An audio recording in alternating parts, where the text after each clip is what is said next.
안녕하세요 여러분. 지난 주일 잘 지내셨나요? 지금 시작하겠습니다.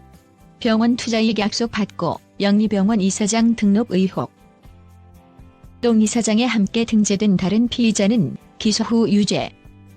위 두 문장만 보고 법조계에서는 형평성이 맞지 않는다고 말을 합니다. 윤석열 검찰총장은 후보자 시절 자신과는 무관하다고 선을 긋습니다. 윤석열 검찰총장의 장모에 대한 의혹으로는 2012년 영리의료법인의 공동이사장으로 등재됐는데 의료법 위반 혐의로 기소되지 않았다고 합니다. 하지만 모두 이렇게 해피엔딩이냐? 이건 아닙니다. 윤석열 검찰총장의 장모는 기소되지 않고 그냥 넘어갔지만 공동이사장인 다른 피의자는 기소돼서 유죄 처벌을 받았다고 합니다. 당연스럽게도 형평성 논란이 생기고 지금 조국 사태와 더불어 역시 검찰은 믿을 집단이 못 된다는 특히 윤석열 검찰총장의 입김이 아닌가 하는 말도 조심스레 나오고 있습니다.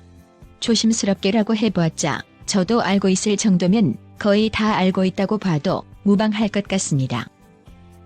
이 윤석열 검찰총장의 장모 의혹에 대한 자세한 내막은 아래와 같습니다. 먼저 장모인 최모 씨는 2012년 10월 주모 씨 부부에게서 2억 원을 투자하면 병원을 운영해 5억 원을 보장해 주겠다는 말을 듣고 2억 원을 투자했다고 합니다. 이 당시 주 씨 부부는 윤석열 총장의 장모인 최 씨뿐 아니라 구 씨에게서도 같은 제안으로 10억 원의 투자금을 받았다고 합니다. 그리고 주 씨 부부는 2012년 11월 최 씨와 구 씨의 이름 한 글자씩을 따서 승은의료재단을 설립하면서 두 사람을 초대 이사장으로 등재시킵니다. 그리고 다음 해에는 경기도 파주시에 요양병원을 세웠습니다. 이렇게 요양병원을 세우고 주 씨 부부는 2013년 5월부터 2년간 국민건강보험공단으로부터 22억여 원의 요양급여비를 부정수급해갑니다. 이때 윤석열 검찰총장의 장모 최모 씨는 2014년 5월 공동이사장 자리에서 중도 사퇴를 합니다.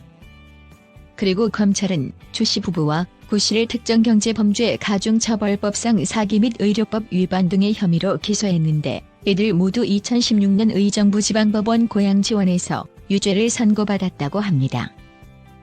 동시에 대법원은 2017년 주 씨에게 징역 4년을 주 씨 아내와 구 씨에게 각각 징역 2년 6월에 집행유예를 확정 판결했습니다. 그런데 여기서 윤석열 검찰총장의 장모는 기소가 되지 않고 넘어갑니다. 중도 사퇴를 했어도 말입니다.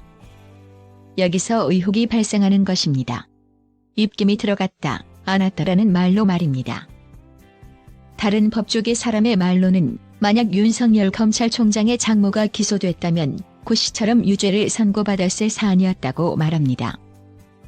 이에 대해 서울지역 한 부장 판사는 다른 일반 투자자들과 달리 최 씨는 구 씨와 같은 역할을 수행했기 때문에 검찰이 구 씨를 기소하려면 최 씨까지 인지수사를 벌인 뒤 기소했어야 형평에 맞는다. 장모가 중도에 사퇴했다고는 하지만 전형적인 검찰의 기소재량권 남용 사례라고 지적했습니다. 기소재량권 남용 사례는 이번 조국 사태를 보면서도 많이 봐왔지만 이렇게 자신의 장모에게는 유리하게 작용하다니 씁쓸합니다.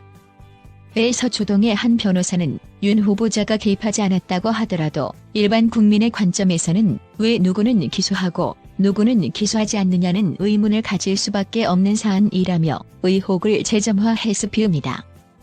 이 장모 의혹에 대해 윤석열 검찰총장 관계자는 아래와 같이 말을 합니다.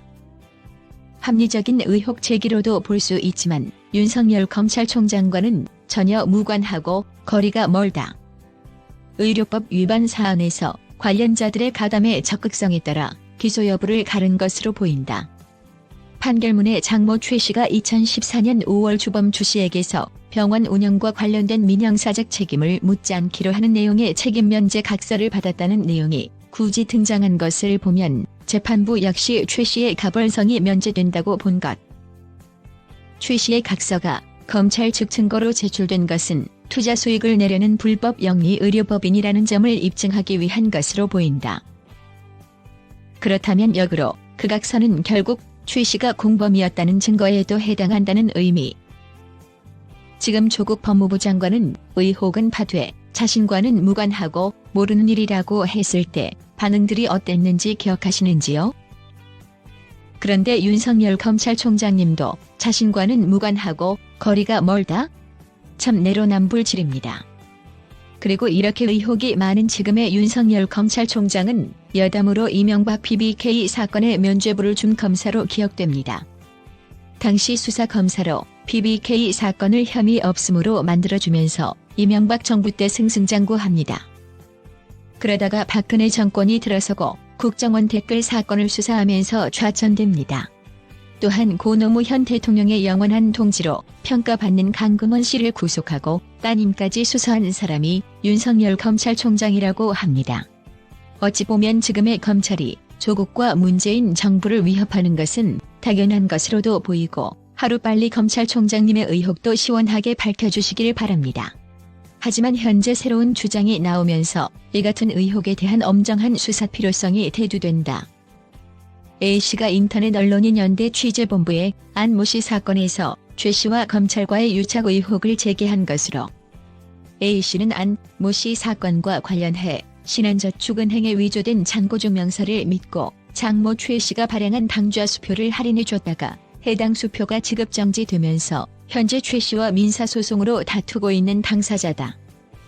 그는 이날 취재에서 안 씨의 수사를 맡았던 서울남부지검 박아무개 검사가 중대 사건이 아니고 단순 형사사건임에도 서울고등법원에서 진행된 안 씨의 항소심 재판에 공판 검사로 참여했다며 문제를 제기했다. 특히 그는 2017년 서울고등법원에서 안 씨의 항소심이 진행 중인 가운데 박아무개 검사가 엘리베이터에서 최 씨에게 어머니라고 칭하면서 친숙한 태도를 보였다고 주장했다.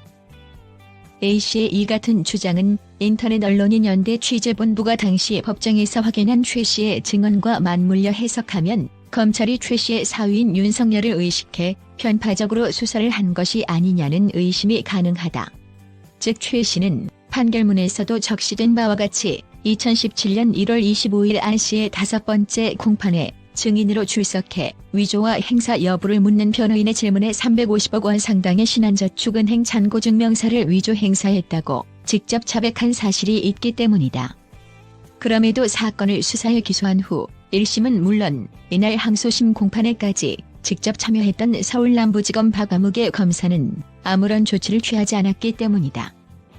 그렇다면 이는 조국 장관의 인사청문회 과정에서 부인 정경심 교수가 총장 명의의 표창장을 위조했다면서 절차와 규정에 따라 신속하게 기소한 검찰의 엄정함에 비추어 극명하게 비교된다.